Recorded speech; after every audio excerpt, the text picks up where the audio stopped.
ಈ ಕಷಾಯ ಕುಡ್ದಾದ್ರೂ ನಿನ್ ಗಂಡಸ್ತನವನ್ನ ಉಳಿಸ್ಕೊ, ಇಲ್ಲ ಅಂದ್ರೆ ನಾನ್ ಸೋತೆ ಅಂತ ನನ್ನ ಮುಂದೆ ಮಂಡಿ ಉರಿ ಬೇಡ್ಕೊ. ನಾನು ಪ್ರಾಣ ಬೇಕಾದ್ರೂ ಬಿಡ್ತೀನಿ, ಆದ್ರೆ ನಿನ್ ಮುಂದೆ ಮಾತ್ರ ಸೋಲೊಪ್ಕೊಳ್ಳಲ್ಲ. ಇನ್ನು 3 ತಿಂಗಳಲ್ಲಿ ನಾನು ನನ್ನ ಶಕ್ತಿನ ಸಾಬೀತು ಮಾಡ್ತೀನಿ. ಆಗ ನೀನ್ ಅದೇನ್ ಮಾತಾಡ್ತೀಯೋ ಮಾತಾಡು, ನಾನು ನೋಡ್ತೀನಿ. ಹೀಗೆ ಮದುವೆಯಾಗಿ ಒಟ್ಟಿಗೆ ಜೀವನ ಮಾಡಬೇಕಿದ್ದ ಯುವರಾಜ ಹಾಗೂ ಯುವರಾಣಿ ಇಬ್ರು ರಾಜ್ಯದ ಜನತೆಯ ಮುಂದೆ ಒಬ್ರನ್ನೊಬ್ರು ಬೈದ್ಕೊಳ್ತಾ ನಿಂತಿದ್ರು. ಇದನ್ನ ನೋಡಿದ ರಾಜ್ಯದ ಜನತೆ ಕಂಗಾಲಾಗಿ, ಇಂಥವರು ಈ ರಾಜ್ಯದ ಉತ್ತರಾಧಿಕಾರಿಗಳಾದ್ರೆ ನಮ್ಮ ರಾಜ್ಯದ ಕಥೆ ಏನು? ಛೀ, ಮಾನ ಮರ್ಯಾದೆ ಇಲ್ದವ್ರ ಹಾಗೆ ಬೀದಿಯಲ್ಲಿ ನಿಂತು ಜಗಳ ಮಾಡ್ತಿದ್ದಾರೆ. ಇವನಂತೂ ನಮ್ಮ ಮಹಾರಾಣಿ ವೀರ ಯೋಧಿಯ ಹೊಟ್ಟೆಲಿ ಹುಟ್ಟಿದ ಮಗ ಅಂತ ಹೇಳ್ಕೊಳ್ಳೋದಕ್ಕೆ ನಾಚಿಕೆ ಆಗುತ್ತೆ. ಇವನು ನಮ್ಮ ಪಾಲಿಗೆ ದೊಡ್ಡ ಕಳಂಕ. ಇವನ್ ಜನ್ಮಕ್ಕೆ ಅಂತೆಲ್ಲ ಬಾಯಿಗೆ ಬಂದ ಹಾಗೆ ಬೈದ್ರು. ಅಷ್ಟಕ್ಕೂ ಇವರಿಬ್ರು ಯಾರು? ಒಂದು ರಾಜ್ಯದ ಜನತೆನೆ ತಮ್ಮ ರಾಜಕುಮಾರನಿಗೆ ಹಾಗೆ ಬೈಯೋಂತದ್ದು ಏನಾಯ್ತು ಅಂತ ತಿಳ್ಕೊಳ್ಳೋದಕ್ಕೆ ಪೂರ್ತಿಯಾಗಿ ಕೇಳಿ ಈ ಫೇಮಸ್ ಕಥೆಯನ್ನ. ಗಾಂಧಾರ ಅನ್ನೋ ಸುಂದರ ಹಾಗೂ ಸುಭಿಕ್ಷ ರಾಜ್ಯವನ್ನ ಅರುಣೇಂದ್ರ ಅನ್ನೋ ರಾಜ ಆಳ್ತಾ ಇದ್ದ. ಅವನಿಗೆ ಎಲ್ಲ ತರದಲ್ಲೂ ಅನುರೂಪಳಾದ ಹೆಂಡತಿ ಅವಂತಿಕಾ ಸಹ. ರಾಣಿ ಅಂದ್ರೆ ಹೀಗಿರ್ಬೇಕು ಅನ್ನೋಷ್ಟು ವೀರೆ ಧೀರೆ ಆಗಿದ್ಲು. ಆದರೆ ಧ್ರುವ ಅನ್ನೋ ಮುದ್ದಾದ ಗಂಡು ಮಗುವಿಗೆ ಜನ್ಮ ನೀಡಿ ಕಣ್ಣು ಮುಚ್ಚಿದಳು. ಧ್ರುವನ ತಂದೆ ಯಾವಾಗಲೂ ರಾಜ್ಯ ರಾಜಕಾರಣದಲ್ಲಿ ಇದ್ದಿದ್ರಿಂದ ಅಲ್ಲಿಂದಾಚೆಗೆ ಧ್ರುವ ಎಲ್ಲ ಇದ್ದು ಅನಾಥನ ಹಾಗೆ ಬೆಳಿಬೇಕಾಯ್ತು. ಆದ್ರೆ ತುಂಬಾನೇ ಚೂಟಿಯಾಗಿದ್ದ ಧ್ರುವ ಮಾತ್ರ ಚಿಕ್ಕಂದಿನಿಂದಲೇ ಕತ್ತಿ ವರಸೆ, ಬಿಲ್ಲು ವಿದ್ಯೆ ಅಂತಹ 10 ಸಮರ ಕಲೆ ಕಲಿತು ತಾಯಿಗೆ ತಕ್ಕ ಮಗ ಅನಿಸಿಕೊಂಡಿದ್ದ.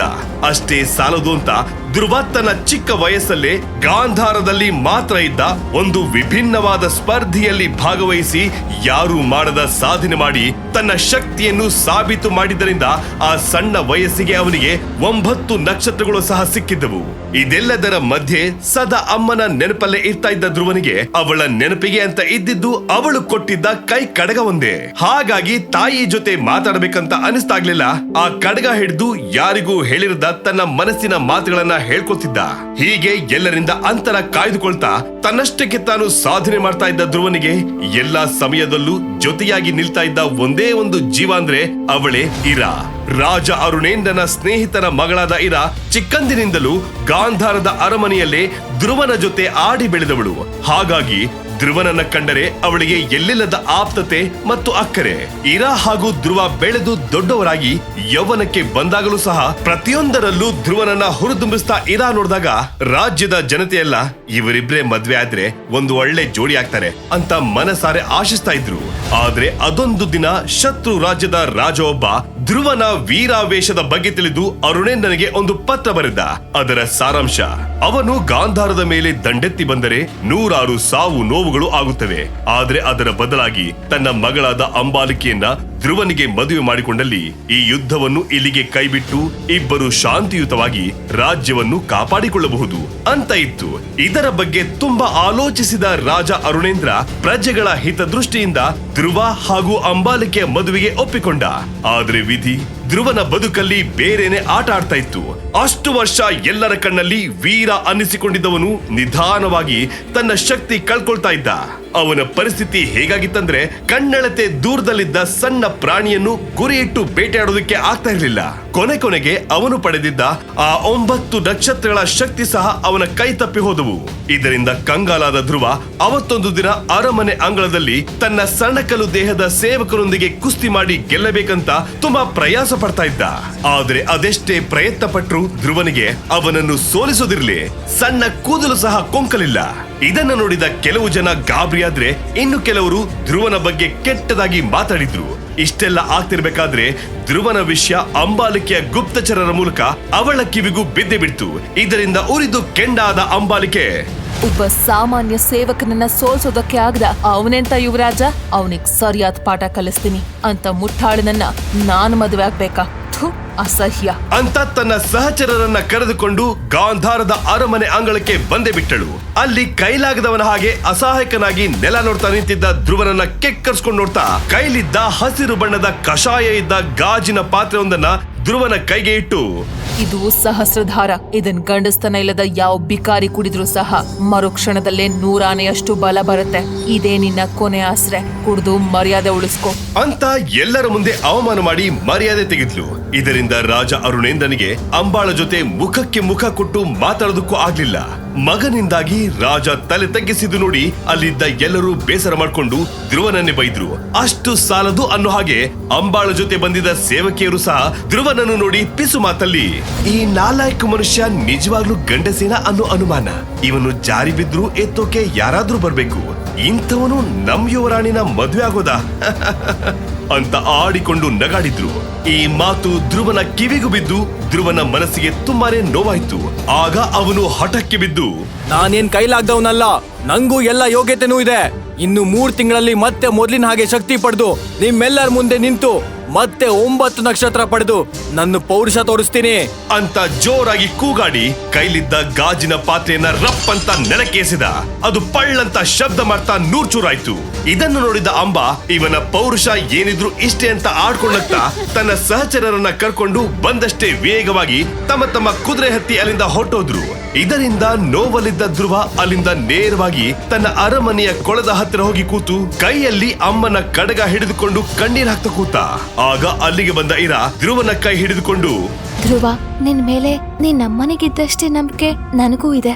ಏನೋ ಕೆಟ್ಟಗಳಿಗೆ ಇಷ್ಟೆಲ್ಲ ಆಗಿದೆ, ಆದ್ರೆ ಇದೆಲ್ಲ ಆದಷ್ಟು ಬೇಗ ಸರಿಯಾಗತ್ತೆ. ನಾನ್ ನಿನ್ನ ನಂಬ್ತೀನಿ.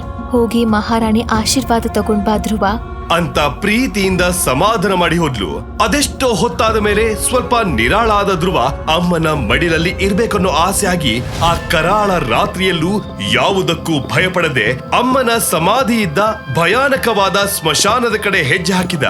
ಸಮಾಧಿ ನೋಡ್ತಾ ಇದ್ದ ಹಾಗೆ ಧ್ರುವನ ಹೃದಯದಲ್ಲಿದ್ದ ನೋವಿನ ಕಟ್ಟೆ ಒಡೆದು ಅದರ ಮೇಲೆ ಬಿದ್ದು ಜೋರಾಗಿ ಬಿಕ್ಕಿ ಎತ್ತು, ಅಮ್ಮ, ಈ ನಿನ್ ಮಗನಿಗೆ ಹೇಗಾದ್ರೂ ಮಾಡಿ ಸಹಾಯ ಮಾಡಮ್ಮ ಅಂತ ಬೇಡ್ಕೊಂಡು ಅಲ್ಲೇ ಸಮಾಧಿ ಮೇಲೆ ತಲೆ ಇಟ್ಟು ಅಳ್ತಾ ಹಾಗೆ ನಿದ್ದೆ ಮಾಡಿದ್ದ. ಸುಮಾರು ಮಧ್ಯರಾತ್ರಿ ಆಗಿರಬಹುದು. ಇದ್ದಕ್ಕಿದ್ದ ಹಾಗೆ ತಣ್ಣಗೆ ಗಾಳಿ ಬೀಸೋದಕ್ಕೆ ಶುರುವಾಯ್ತು. ಜೊತೆಗೆ ಯಾವುದೋ ವಿಕಾರವಾದ ಧ್ವನಿ ಎಲ್ಲೋ ದೂರದಲ್ಲಿ ಕಿರ್ಚುತ್ತಾ ಇರೋ ಹಾಗೆ ಕೇಳಿಸ್ತಾ ಇತ್ತು. ಅದನ್ನು ಕೇಳಿಸಿಕೊಂಡ ಪ್ರಾಣಿ ಪಕ್ಷಿಗಳು ಸಹ ವಿಕಾರವಾಗಿ ಓಡಿಡ್ತಾ ಇದ್ದ ಹಾಗೆ ಆ ಭಯಾನಕ ಶಬ್ದಕ್ಕೆ ಧ್ರುವನಿಗೆ ಎಚ್ಚರ ಆಯ್ತು. ಒಂದೇ ಸಲ ಅಮ್ಮ ಅಂತ ಕಿಟಾರನೆ ಕಿರ್ಚುತ್ತಾ ಎದ್ದು ಕೂತ. ಅಲ್ಲಿ ನೋಡಿದ್ರೆ ಸುತ್ತಲೂ ದಟ್ಟವಾದ ಹೊಗೆ ಆವರಿಸಿಕೊಂಡಿತ್ತು. ಅಲ್ಲಿ ಏನಾಗ್ತಾ ಇದೆ ಅನ್ನೋದೇ ಧ್ರುವನಿಗೆ ಅರ್ಥ ಆಗ್ತಿರ್ಲಿಲ್ಲ. ಭಯದಲ್ಲಿ ಕಣ್ಣು ಉಜ್ಜುತ್ತಾ ಸುತ್ತಮುತ್ತ ನೋಡಿದ. ಆಗ ಅಲ್ಲೊಂದು ವಿಚಿತ್ರವಾದ ಅಷ್ಟೇ ಭಯಾನಕವಾದ ಘಟನೆ ನಡೀತು. ನೋಡ್ತಿದ್ದ ಹಾಗೆ ಆ ಹೊಗೆ ಮಧ್ಯದಿಂದ ಕಾಲಿಲ್ಲದ ಮಧ್ಯ ವಯಸ್ಸಿನ ವ್ಯಕ್ತಿಯೊಬ್ಬ ಕಾಣಿಸಿಕೊಂಡು ಗಹಗಹಿಸಿ ನಗೋದಕ್ಕೆ ಶುರು ಮಾಡಿದ. ಧ್ರುವ ಅಂತೂ ಉಸಿರಾಡೋದಕ್ಕೂ ಆಗದೆ ನಡುಗಿ ಹೋದ. ಆ ಚಳಿಯಲ್ಲೂ ಸಹ ಭಯದಲ್ಲಿದ್ದ ಧ್ರುವನ ಮೈಯೆಲ್ಲ ಬೆವುತು ಒದ್ದೆಯಾಯ್ತು. ಧ್ರುವನ ಪರಿಸ್ಥಿತಿ ಅರ್ಥ ಮಾಡಿಕೊಂಡ ಆ ವ್ಯಕ್ತಿ ತನ್ನ ಹೆಸರು ವಿಧುರ ಅಂತ ಪರಿಚಯ ಮಾಡಿಕೊಂಡು ಮಾತಾಡಿದ. ನೋಡು, ನಿನ್ನ ಜೀವನದ ಬಗ್ಗೆ ನನಗಿಂತ ಚೆನ್ನಾಗಿ ಬೇರೆ ಯಾರಿಗೂ ಗೊತ್ತಿರೋದಕ್ಕೆ ಸಾಧ್ಯ ಇಲ್ಲ. ನಿನ್ನ ತಾಯಿಗೆ ಮಾತು ಕೊಟ್ಟ ಹಾಗೆ ನಾನು ಇವತ್ತು ನಿನ್ನ ಸಹಾಯಕ್ಕೆ ಬಂದಿದ್ದೇನೆ. ನೀನು ನಿನ್ನ ತಾಯಿಯ ಪ್ರೀತಿಯನ್ನ ನಂಬೋದೇ ಆದ್ರೆ ನನ್ನ ಮಾತನ್ನು ನಂಬಬೇಕು ಅಂತ ಒಗಟೊಗಟಾಗಿ ಮಾತಾಡಿ ಧ್ರುವನಿಗೆ ಮಾತ್ರ ಗೊತ್ತಿದ್ದ ಅವನ ಜೀವನದ ಕೆಲವು ವಿಷಯಗಳನ್ನ ಹೇಳಿದಾಗ ಧ್ರುವನಿಗೆ ಅವನ ಮಾತುಗಳನ್ನ ನಂಬದೆ ಬೇರೆ ದಾರಿ ಇರಲಿಲ್ಲ. ಧೈರ್ಯ ಮಾಡಿ ಆ ವಿಧುರನ ಮೇಲೆ ನಂಬಿಕೆ ಇಟ್ಟು ಅವನ ಮಾತುಗಳನ್ನ ಕೇಳಿದ. ಆಗ ವಿಧುರ ಅವನು ಅಲ್ಲಿಗೆ ಬಂದ ವಿಷಯವನ್ನ ವಿವರಿಸಿ ಹೇಳುತ್ತಾ ಕೊನೆಗೆ, ನೋಡು, ನಾನು ನಿನಗೆ ಕಾಣಿಸಿಕೊಂಡಿರುವ ವಿಷಯ ಆಗ್ಲಿ ಅಥವಾ ನಾನು ನಿನಗೆ ಸಹಾಯ ಮಾಡ್ತಾ ಇರೋ ವಿಷಯ ಆಗ್ಲಿ ಯಾವುದು ಸಹ ಯಾರಿಗೂ ಗೊತ್ತಾಗಬಾರ್ದು. ಒಂದ್ ವೇಳೆ ಯಾರಾದ್ರೂ ಇದನ್ನ ತಿಳಿಯೋ ಪ್ರಯತ್ನ ಮಾಡಿದ್ರು ಸಹ ಅಲ್ಲಿ ಯಾರು ಊಹಿಸೋದಕ್ಕೂ ಆಗದಂತಹ ದೊಡ್ಡ ಅನಾಹುತ ಒಂದು ನಡೆದು ಹೋಗುತ್ತೆ. ಹಾಗೆ ಇನ್ನೊಂದು ಮಾತು, ಪ್ರತಿದಿನ ಬೆಳಗ್ಗೆ ಸೂರ್ಯ ಹುಟ್ಟೋಕು ಮುಂಚೆ ನಾನು ಹೇಳಿರೋ ಜಾಗಕ್ಕೆ ಬಂದು ತರಬೇತಿ ಪಡೆಯಬೇಕು ಅಂತ ಧ್ರುವನ ಎಲ್ಲ ಪ್ರಶ್ನೆಗಳಿಗೂ ಉತ್ತರಿಸಿ ಮುಂದಿನ ಯೋಜನೆಯನ್ನ ವಿವರಿಸಿದ. ಧ್ರುವ ಇದ್ದ ಪರಿಸ್ಥಿತಿಯಲ್ಲಿ ಅವನ ಮಾತುಗಳನ್ನ ನಂಬದೆ ಬೇರೆ ದಾರಿ ಇರಲಿಲ್ಲ. ಹಾಗಾಗಿ ಸತ್ತು ಸ್ವರ್ಗದಲ್ಲಿರೋ ತನ್ನ ತಾಯಿಯ ಮೇಲೆ ಭಾರ ಹಾಕಿ ವಿಧುರನ ಎಲ್ಲಾ ಮಾತಿಗೂ ಒಪ್ಪಿಕೊಂಡ. ಅಲ್ಲಿಂದಾಚೆಗೆ ಧ್ರುವ ಪ್ರತಿದಿನ ಬೆಳಗ್ಗೆ ಸೂರ್ಯ ಹುಟ್ಟೋದಕ್ಕೂ ಮೊದಲೇ ಅರಮನೆಯಿಂದ ತಯಾರಾಗಿ ಹೊರಟು ವಿಧುರ ಹೇಳಿದ್ದ ಜಾಗಕ್ಕೆ ಹೋಗಿ ಅವನು ಹೇಳಿಕೊಡ್ತಿದ್ದ ಪ್ರತಿಯೊಂದು ಸಮರ ಕಲೆಗಳನ್ನ ಅಭ್ಯಾಸ ಮಾಡೋದಕ್ಕೆ ಶುರು ಮಾಡಿದ್ದ. ಒಂದಷ್ಟು ದಿನಗಳು ಹೀಗೆ ಕಳೆದಿರಬಹುದು. ಅತ್ತ ಧ್ರುವನ ಮೇಲೆ ಒಂದು ಕಣ್ಣಿಟ್ಟಿದ್ದ ಅಂಬಾಗೆ, ಅವತ್ ನೋಡಿದ್ರೆ ಕಣ್ಣೀರ್ ಹಾಕ್ತಾ ಇದ್ದ ಇದೇ ಧ್ರುವ ಇವಾಗ್ ನೋಡಿದ್ರೆ ಏನೂ ಆಗಿಲ್ಲ ಅನ್ನೋ ಹಾಗೆ ಹಾಯಾಗಿ ಓಡಾಡ್ಕೊಂಡಿದಾನಲ್ಲ. ಅಷ್ಟಕ್ಕೂ 3 ತಿಂಗಳಲ್ಲಿ ಹೇಗೆ ಮತ್ತೆ ಶಕ್ತಿ ಪಡೆದುಕೊಳ್ತಾನೆ? ಇವನ್ ಹಿಂದೆ ಒಬ್ಬ ಗೂಢಚಾರಿನ ಬಿಡೋದು ಒಳ್ಳೇದು ಅಂತ ಮನಸ್ಸಲ್ಲೇ ಯೋಚನೆ ಮಾಡಿ ತನ್ನ ಸಹಾಯಕನೊಬ್ಬನನ್ನ ಕರೆದು ಧ್ರುವನ ಮೇಲೆ ಕಣ್ಣಿಡು ಅಂತ ಹೇಳಿ ತನ್ನ ಕತ್ತಲ್ಲಿದ್ದ ದೊಡ್ಡ ಚಿನ್ನದ ಹಾರ ಕೊಟ್ಟು ಏನಾದ್ರೂ ಬಲವಾದ ವಿಷಯ ತಿಳಿಸಿದ್ರೆ ಇನ್ನು ದೊಡ್ಡ ಬಹುಮಾನ ಸಿಗುತ್ತೆ ಅಂತ ಹೇಳಿ ಕಳಿಸಿದ್ಲು. ಇದರಿಂದ ಖುಷಿಯಾದ ಆ ಗೂಢಚಾರಿ ಏನಾದ್ರೂ ವಿಷಯನ ಹುಡುಕಿ ತರಲೇಬೇಕಂತ ಧ್ರುವನನ್ನ ನೆರಳಿನ ಹಾಗೆ ಹಿಂಬಾಲಿಸೋದಕ್ಕೆ ಶುರು ಮಾಡಿದ್ದ. ಮೊದಲ 1 ವಾರ ಅವನಿಗೆ ಯಾವ ಸುಳಿವೂ ಸಿಗಲಿಲ್ಲ. ಆದ್ರೆ ಅವತ್ತೊಂದು ದಿನ ಬೆಳ್ಳಂಬೆಳಗ್ಗೆ ಧ್ರುವ ಆತುರವಾಗಿ ಅರಮನೆಯ ಹಿಂದಿನ ಬಾಗಿಲಿನಿಂದ ಹೊರ ಹೋಗೋದು ಆ ಸೇವಕನ ಕಣ್ಣಿಗೆ ಬಿದ್ದು ಬಿಡ್ತು. ಕುತೂಹಲ ಹೆಚ್ಚಾದ ಹಾಗೆ ಅವನು ಸಹ ಧ್ರುವನನ್ನ ಕಳ್ಳ ಬೆಕ್ಕಿನ ಹಾಗೆ ಹಿಂಬಾಲಿಸುತ್ತಾ ಹೋದ. ಒಂದಷ್ಟು ಹೊತ್ತು ನಡೆದ ಮೇಲೆ ಧ್ರುವ ಗಾಂಧಾರದ ಉತ್ತರ ದಿಕ್ಕಿನ ಕಡೆ ಇದ್ದ ಅಘೋರ ಕಾಡಿನ ಕಡೆ ಹೆಜ್ಜೆ ಹಾಕಿದ. ಆ ಕಾಡಿನ ಹೆಸರು ಹೇಳಿದ್ರೆ ಸಾಕು ರಾಜ್ಯದ ಜನತೆ ಬೆಚ್ಚಿ ಬೀಳ್ತಾ ಇದ್ರು. ಯಾಕಂದ್ರೆ ಇಲ್ಲಿಯವರೆಗೂ ಆ ಕಾಡಿನ ಹತ್ತಿರ ಸುಳಿದಾಡಿದವರ ಮೂಳೆ ಸಹ ಸಿಕ್ಕಿರ್ಲಿಲ್ಲ. ಆ ಕಾಡಲ್ಲಿ ಮನುಷ್ಯರನ್ನ ತಿನ್ನೋ ಯಾವುದೋ ಶಕ್ತಿ ಇದ್ದು ಅದು ಅಲ್ಲಿಯವರೆಗೂ ಯಾರ ಕಣ್ಣಿಗೂ ಬಿದ್ದಿರ್ಲಿಲ್ಲ. ಇದೆಲ್ಲ ನೆನಪಾಗ್ತಿದ್ದಾಗೆ ಸೈನಿಕನ ಜೀವ ಬಾಯಿಗೆ ಬಂದ ಹಾಗನಿಸ್ತು. ಆದ್ರೂ ಅಂಬಾರಿಕೆ ಕೊಡುತ್ತೀನಿ ಅಂದಿದ್ದ ಚಿನ್ನದ ಆಸೆಗೆ ಬಿದ್ದಿದ್ದ ಅವನು ಹರಸಾಹಸ ಮಾಡ್ತಾ ನಡುಗುತ್ತಾ ನಿಧಾನವಾಗಿ ಧ್ರುವನ ದಾರಿಯಲ್ಲೇ ಹೆಜ್ಜೆ ಹಾಕಿದ. ಸ್ವಲ್ಪ ದೂರ ಹೋಗ್ತಾ ಇದ್ದ ಹಾಗೆ ಧ್ರುವ ಎಲ್ಲಿ ಹೋದ ಅನ್ನೋ ಸಣ್ಣ ಸುಳಿವು ಅವನಿಗೆ ಸಿಗ್ಲಿಲ್ಲ. ಇದರಿಂದ ಕಂಗಾಲಾದ ಆ ಸೇವಕ ಅಲ್ಲೇ ಇದ್ದ ದೊಡ್ಡ ಮರದ ಮೇಲೆ ಹತ್ತಿ ಕೂತು ಸುತ್ತ ಕಣ್ಣು ಹಾಯಿಸಿದ. ಹಾಗೆ ನೋಡ್ಬೇಕಾದ್ರೆ ವಿದುರ ಹೇಳಿದ ಹಾಗೆ ಅಲ್ಲೊಂದು ಯಾರ ಊಹೆಗೂ ನಿಲುಕದಂತಹ ಅತ್ಯಂತ ಭಯಂಕರವಾದ ಅನಾಹುತ ಒಂದು ನಡೆದು ಹೋಯ್ತು. ಇದನ್ನೆಲ್ಲ ಕಣ್ಣಾರೆ ಕಂಡ ಆ ಸೈನಿಕ ಕೂತಲ್ಲೇ ಮೂರ್ಛೆ ಹೋದ. ಹಾಗಾದ್ರೆ ಆ ಸೇವಕ ಮೂರ್ಛೆ ಹೋಗುವಂತದ್ದು ಏನು ನೋಡಿದ? ಧ್ರುವನಿಗೆ ಸಹಾಯ ಮಾಡ್ತೀನಂತ ಬಂದಿರೋ ಆ ವಿದುರ ನಿಜವಾಗ್ಲೂ ಯಾರು? ವಿದುರ ಹೇಳಿದ ಮಾತಿಗೆ ತಪ್ಪಿದೆ ಆದ್ರೆ ಧ್ರುವನ ಜೀವನ ಹೇಗೆಲ್ಲ ಬದಲಾಗಬಹುದು? ಧ್ರುವ ಮೊದಲಿನ ಹಾಗೆ ವೀರ ಶೂರ ಆಗ್ತಾನ?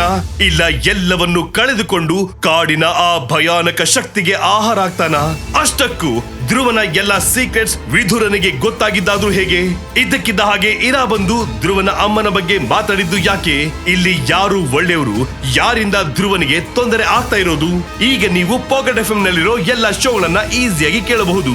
ಈಗಲೇ ಡೌನ್ಲೋಡ್ ಮಾಡಿ ಪಾಕೆಟ್ ಎಫ್ಎಂ ಮತ್ತು ಕೇಳಿ ಮೈ ನವಿರೇಳಿಸೋ ಅದ್ಭುತವಾದ ಕಥೆ ಯೋಧ ಕೇವಲ ನಿಮಗಾಗಿ.